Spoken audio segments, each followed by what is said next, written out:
जय हो करौली सरकार की, जय हो कामाख्या माता की, जय हो शिव शक्ति दरबार की, बोलो राधा रमन हरि बोल।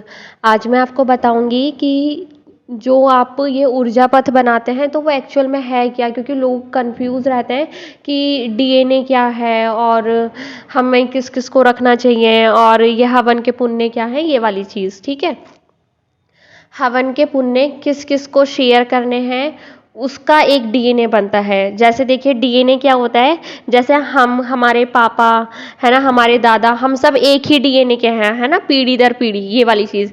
लेकिन क्या होता है, हमारा डीएनए जाने किन किन लोगों से जुड़ा होता है कि अगर हम किसी मुल्ला मौलवी किसी के यहाँ गए हैं और वहाँ से भभूत भस्म ऐसा कुछ ले आए हैं, है ना, और अगर हमने वो भी खा लिया तो हमारा डीएनए उनसे भी जुड़ जाता है। आप देखो उनकी भी कोई ना कोई पीढ़ी होगी तो हमारा डीएनए उनकी भी पूरी पीढ़ियों से जुड़ता चला जाता है।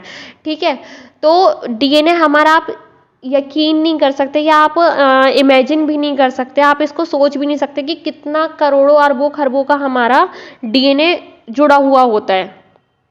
ठीक है, तो क्या है कि दरबार आपका सबसे पहले जब आप प्रक्रिया स्टार्ट करने जाते हैं 9 हवन की, ठीक है, और नमन की भी, और 1 डे का तो वहाँ पर 2 दिन में सारे काम करवा दिए जाते हैं। तो फिलहाल जब आप प्रक्रिया स्टार्ट करने जाते हैं तो पहले आपका डीएनए अलग करवाता है वो सबसे।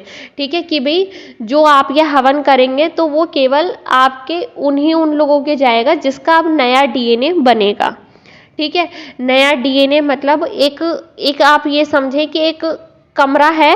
ठीक है, एक कमरा है, उसमें आप अपने मनपसंद लोगों को रख लें जिनकी आप सेफ्टी चाहते हैं। ठीक है, और वो कमरा बाहर से बंद हो जाएगा। अब आपका कोई मतलब कोई वो नहीं हो पाएगा कि आपका डीएनए किसी से जुड़ा हुआ नहीं होगा, कि अगर आपके किसी को परेशानी हो रही है, जैसे क्या होता था कि फादर को कोई परेशानी है तो उसकी परेशानी बेटे में भी आती है ना, तो अब आप में वो वाली चीज़ आपकी ख़त्म हो जाएगी। अगर आपके परिवार में किसी को कुछ होता है तो उसकी परेशानी आप पर नहीं आएगी, ये वाली चीज़। ठीक है, तो इसलिए आपका डीएनए अलग करवाया जाता है कि भाई अब आपका दुनिया से जितना भी सबसे डीएनए जुड़ा था वो सबसे आपका डीएनए अलग हो जाएगा। अब यही डीएनए में जब आप पूरी प्रक्रिया करते हैं तो उस सब का फल आपके जो डीएनए में मौजूदा लोग होते हैं उनको मिलता है। ठीक है, उन लोगों को मिलता है। अब रखना किस किस को है हवन के पुण्य में या डीएनए में शामिल किस किस को करना है। देखिए मैं एक बात बताऊंगी, जब देखिए आप लोगों ने देखा होगा या मतलब देखेंगे हम कि अगर प्रॉपर्टी है तो प्रॉपर्टी के नाम पर कैसे सब अपना हक जताते हैं, है ना, तो आपको वैसे ही इसमें स्वार्थी बन करके सिर्फ अपने प्रिय लोगों को ही रखना है। जैसे कि आप हो गए, आपकी वाइफ हो गई, आपके बच्चे हो गए, बस कुछ नहीं। ठीक है, और हद से हद अगर आपके पेरेंट्स हैं, ठीक है, तो आप उनको रख लें, लेकिन उन्हीं को रखें जो दरबार के आगे नियम पालन कर पाए। नियम पालन की मैंने एक वीडियो बना दी है, आप एक बार उसको देख लेना। ठीक है, मोटा माटा मैं बता दूं कि भाई इधर उधर ना जाना, फालतू झाड़ फूक और फालतू कोई क्या कहते हैं शराब मांस मदिरा, ये सब कुछ नहीं है। फिलहाल एक बार आप वाली वीडियो देख लेना कि जिसमें मैंने नियम पालन बता रखे हैं करके। ठीक है, जो इन चीज़ों का ध्यान रख सकें केवल आपको उन्हीं को रखना है, ज़्यादा भीड़ भाड़ पैदा नहीं करनी है। क्योंकि अगर आप ज़्यादा लोगों को रखेंगे ना हवन के पुण्य में, तो हवन जो होता है ना वो एक पॉजिटिव एनर्जी होती है, और जो अभी तक हम परेशान हो रहे थे वो नेगेटिव एनर्जी की वजह से हो रहे थे। तो जब नेगेटिव एनर्जी निकलेगी तो उसकी जगह पॉजिटिव एनर्जी आएगी, तभी तो हमारे काम बनते हैं दरबार से, तभी तो हमारी हेल्थ भी ठीक होती है दरबार से, कि नेगेटिव एनर्जी की जगह पॉजिटिव एनर्जी आकर आ जाती है। ठीक है, तो भाई जब आप हवन के पुण्य में अगर 2 लोगों को रख रहे हैं तो वो हवन के पुण्य उन 2 लोगों की नेगेटिव एनर्जी हटा करके उनको कर देगी। ठीक है, वो बैलेंस रहेगी। लेकिन हम 2 की जगह अगर आप 10 रख रहे हैं तो सोचो वो हवन के पुण्य की एनर्जी किस किस में जाएगी, है ना, थोड़ी थोड़ी थोड़ी सब में रह जाएगी और कोई एक जन भी सही से ठीक नहीं हो पाएगा। तो इसलिए कम से कम लोगों को रखें। और जैसे ये होता है ना कि भाई भाई हैं, जैसे परिवार में 4 भाई हैं, चारों की अपनी अपनी भी फैमिलीज हैं, तो मैं तो यही बोलूँगी चारों अपना अलग अलग करें अपना पूरा प्रोसेस, एक में ही करने की गलती ना करें। क्योंकि मैंने ये देखा है दरबार में 28-28 लोग यार एक एक हवन के पुण्य में शामिल होता है। अब फिर वो परेशान होते रहते हैं क्योंकि कोई नियम पालन करता है कोई नहीं करता है, ऐसे करके, और फिर मतलब यही सारी चीज़ें। तो इसलिए मैं यही बोलूँगी कि इसको एनर्जी को समझने की कोशिश करें, इस ऊर्जा को समझने की कोशिश करें।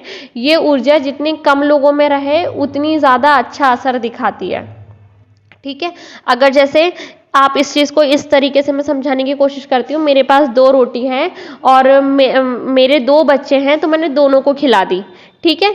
मैं अपने बच्चे नहीं कह रही, मैं किसी और के बच्चे कहती हूँ, नॉर्मल किसी को मान लेते हैं। तो कोई लेडी है, उसके 2 बच्चे हैं और उसके पास 2 ही रोटी हैं, उसने अपने उन दोनों बच्चों को खिला दी, ठीक है? अब क्या है कि उसके 10 बच्चे हैं सपोज, और उसके पास केवल 2 ही रोटी हैं, तो वो किस किस को बांटेगी और सबको थोड़ा थोड़ा थोड़ा थोड़ा ही टुकड़ा मिल पाएगा, तो क्या सबका पेट भर पाएगा? तो आप यही हिसाब है एनर्जी का, ठीक है? तो आप इसको समझने की कोशिश करें, तो प्लीज़ आप अपने डीएनए में कम से कम लोगों को ही रखें, ठीक है? और क्या बता सकती हूँ आपको, ये हवन के पुण्य की भी बात समझ में आ गई होगी कि जो आपको ये हवन के पुण्य हैं, ये उन्हीं लोगों को मिलते हैं जिनको आप अपने डीएनए में रखते हैं, ठीक है? मेरे हिसाब से इतना काफ़ी है, और फिर भी अगर आपका कोई डाउट बचता है तो प्लीज़ आप मुझे कमेंट करें। ये चैनल माँ बाबा ने ही बनवाया है, मैंने खुद से, मेरी कोई वो नहीं थी, क्योंकि माँ बाबा जानते हैं कि लोग कितना क्या परेशान हैं, तो बस ये एक सेवा के लिए एक चैनल है। तो निःशुल्क मैं सेवा करने के लिए पूरा जितना मेरे से बन पाता है मैं करने की पूरी कोशिश करती हूँ कि भाई हाँ, मेरे बस में इतना है कि मैं लोगों को ऐसे समझा सकती हूँ। मेरे पास माना रुपए नहीं है, मेरे पास भी आर्थिक तंगी है, लेकिन क्या है, मेरे पास नॉलेज है, दरबार के लिए इन्फॉर्मेशन है कि जो कि मैं आप लोगों के साथ बांट करके आपके काम अच्छे से करवा सकती हूँ, ठीक है? तो माँ बाबा ने शायद मुझे चुना है आपको ये इन्फॉर्मेशन देने के लिए, तो मतलब ठीक है ये, क्योंकि बाबा के नाम पर अगर कोई बोल रहा है तो वो बाबा की इच्छा से ही बोल रहा है। बाबा की इच्छा के बिना मैं कुछ नहीं कर सकती बाबा के नाम पर, ठीक है? तो अगर कहीं कोई डाउट आता है तो प्लीज़ आप कमेंट करें, मैं पूरी कोशिश रहेगी कि मैं आपको जल्दी से जल्दी उसका रिप्लाई कर पाऊँ, क्योंकि मेरा भी ऑफिस रहता है, सारी चीज़ें रहती हैं, तो थोड़ा ऐसी मतलब मेरा अस्त व्यस्त रहता है सारी चीज़ें, ठीक है? तो जय बाबा की।